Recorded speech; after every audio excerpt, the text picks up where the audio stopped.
Day 46, maybe the roughest day. 120 miles. It could be the toughest day bicycling from Perth to Sydney for me. So I wouldn't quite make it as far as I wanted to go. I was about 30 miles or 50 kilometers short of the next Roadhouse by the time I stopped tonight. I would average just under 12 miles an hour for the whole day, like 11.8 miles per hour. I usually never look at miles per hour except when I'm going 12 miles per hour. I know that most likely I'm going against the wind, or I'm not riding very well.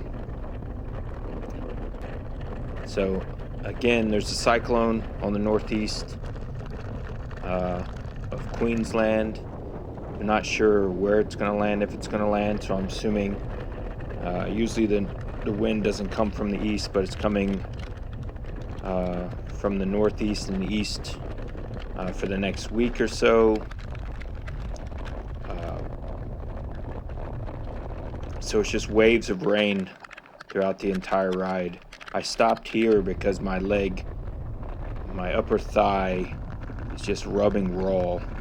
So I changed to my other cycling shorts. That didn't help. Then I changed to my town shorts. So I spent most of the 100 plus miles standing up cycling today. So that's another reason why my speed was slower.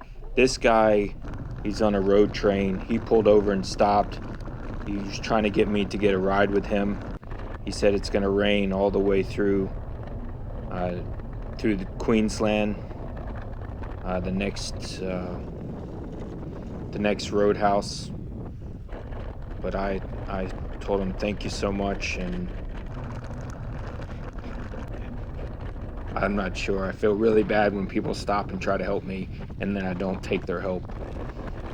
But he was very kind, and there's not a lot of traffic. Even on the Stewart Highway, I didn't really talk about it, but it took 5 hours to get that hitchhike. Maybe 10 cars passed during that 5 hours. And this isn't the Stewart Highway. This is running east to west from Three-Ways all the way to Townville, which is on the coast of Queensland, just south of Cairns. So there's not a lot of people, not a lot going on. Today it's all plains, flat farm land, so the wind's just coming through. And I am rubbing my legs raw on the inside of my thigh, and I can't find a solution.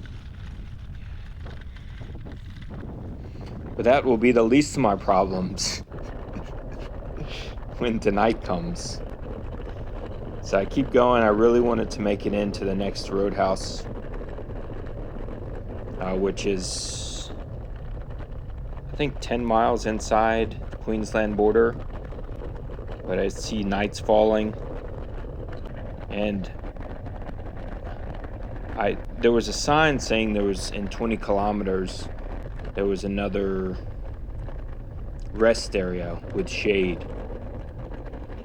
But that never came up, so either I misread the sign or... So I end up pulling over. I find a place to sleep around 9 a.m. or so. Since it rained all day, I thought, hey, it's not going to rain anymore. I should be good. Mosquitoes everywhere. Haven't had mosquitoes really, and these are just small mosquitoes just biting you. A really sharp bite, and I don't wear bug spray. So I put up the mesh.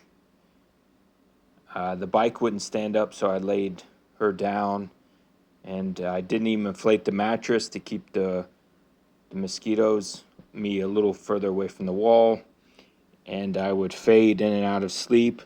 But within 30 minutes or so, the rain started, and the rain would continue. It felt like every 5 to 10 minutes I'd wake up to more rain. And eventually, sometime around 12 o'clock, it was just pouring down, raining. Everything was flooded inside the mesh netting. The phones, even though I put them in kind of a waterproof bag, they got wet. And to this day, they're still not working properly. The battery charger's not working properly. One of the lights on the bicycle is not working properly, and there are rats. When I got out, there were rat holes, and this whole area had turned to a sand marsh pit where I couldn't walk around. It was just clay stuck to my shoes. I would have to take off my shoes, walk barefoot back to the road, having to carry the bike because she was stuck in the mud. I'm slipping around. I'm naked at the time because all my clothes are soaking wet, and I was hoping they would dry overnight. So I would end up starting to cycle again sometime after 2 a.m. in the morning. I decided to go ahead and make it to the border where I thought there would be another rest area. But that's for another day, another time. This is it for today's journal.